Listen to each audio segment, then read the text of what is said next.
Wow, that is proper Premier League football, well and truly back, because Crystal Palace have got themselves a point from an electric Selhurst Park against the Tottenham that are very much on form in the Premier League this season. An absolutely wonderful game of football, if I'm being perfectly honest, and that was the first proper Premier League match we've had this season, in terms of the fact that, a smaller club in the Premier League, no disrespect to Crystal Palace, taking a point in what was an absolutely electric atmosphere from those Crystal Palace fans against a title contending team in Tottenham, who in fairness, they're just our title contenders this season. And it's very good for Chelsea because we did lose last night to Everton, so obviously that's a massive result for us, because it keeps us intact with Tottenham at this moment in time. And look, you lot, you need to start taking me serious. I need to put some respect on my name, right? Because I'm literally just, I'm out these predictions at this moment in time, and they're all coming true. First of all, I predicted that Southampton would beat Sheffield United 3-0 earlier. I predicted that Everton would beat us last night, which of course, I probably would have preferred to be right there, or wrong there I should say.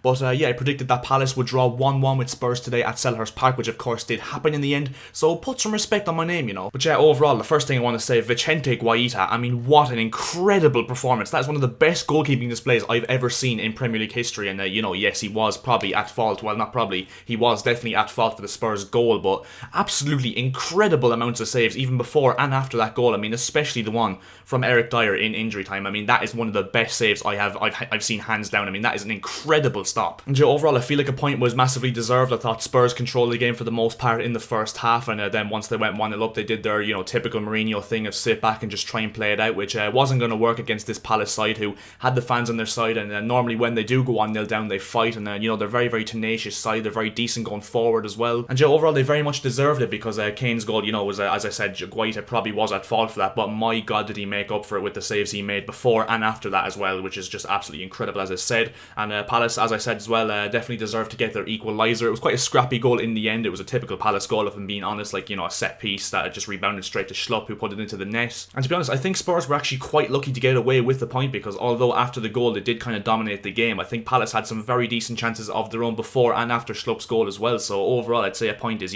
I'd say both teams will definitely take a point at this stage. Another player I want to pinpoint in terms of Palace's performance was Eberici Eze. That's another absolutely blistering performance from him. He was absolutely controlling the game. His technicality and his overall ability on the ball is just absolutely brilliant. He's an elegant dribbler, and I think the fact that they have him alongside the likes of Wilfred Zaha is just absolutely brilliant for Palace, because they're not solely relying on Zaha to be that creative spark and that intense dribble down the line that they actually do have. Thought Benteke played his part as well. He's actually been quite rejuvenated in the last few months, even this season so far. I think even though he's not scoring as many goals as he used to for when he was playing for Aston Villa, or even when he played for Palace at first, I think he definitely has a role to play in this Palace team, and he did very, very well today again. But overall, as I said, fair play to the Crystal Palace fans, because they fully made this game. I thought without them, Palace probably wouldn't even have been close to winning the game, or drawing the game I should say. I think Spurs probably would have won it about 2 or 3-0, and overall I think the fact that, and I said it on Friday as well in my predictions video, if you want to go and check that out, because a lot of my references to do with these predictions that I am making will come from that one as well in the future as well.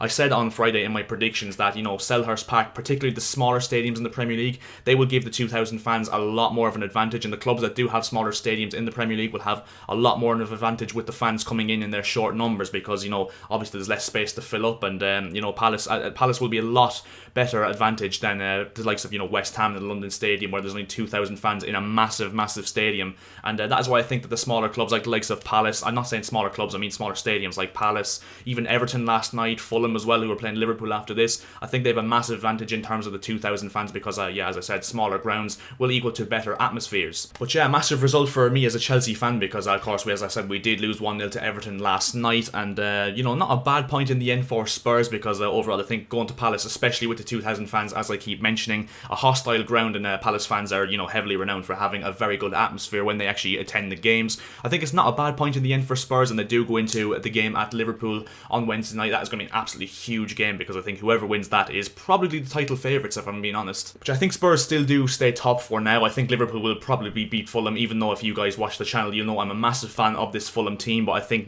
this Liverpool team are a step too far, especially with the fact they have the likes of Alisson, Alexander-Arnold, those kind of players back. So the title race is really hotting up, and interesting to see how long this can actually go for, because there's one or two teams that are, I would say, very much favourites. I think the likes of Chelsea, Spurs, Liverpool, and probably City, I'd say City have a decent run of games in the next month or two. I think they'll probably make their way back into the title race, but it should be a very interesting race overall. I just realised as well I haven't really spoken about any of Spurs' standout performers. I think Højbjerg and Sissoko once again in that midfield battle were absolutely brilliant. I think those two are just completely underrated, and what Mourinho has done to those two is absolutely incredible. I think Højbjerg is the most underrated player in the Premier League. I think he is probably at this stage world class, because I can't think of many performances, maybe bar against Everton on the opening day when they did lose 1-0 at home. I think he's been unbelievable in every single game, and he controls the midfield battle. He's a perfect Mourinho midfielder with his energy. He's good in the ball. He's very, very aggressive. He's tenacious. I think he's absolutely unbelievable, if I'm being perfectly honest. And him next to Sissoko, just absolutely brilliant at the moment. Kane was pretty good as well. Son was pretty good, but I think once Spurs kind of go ahead and try and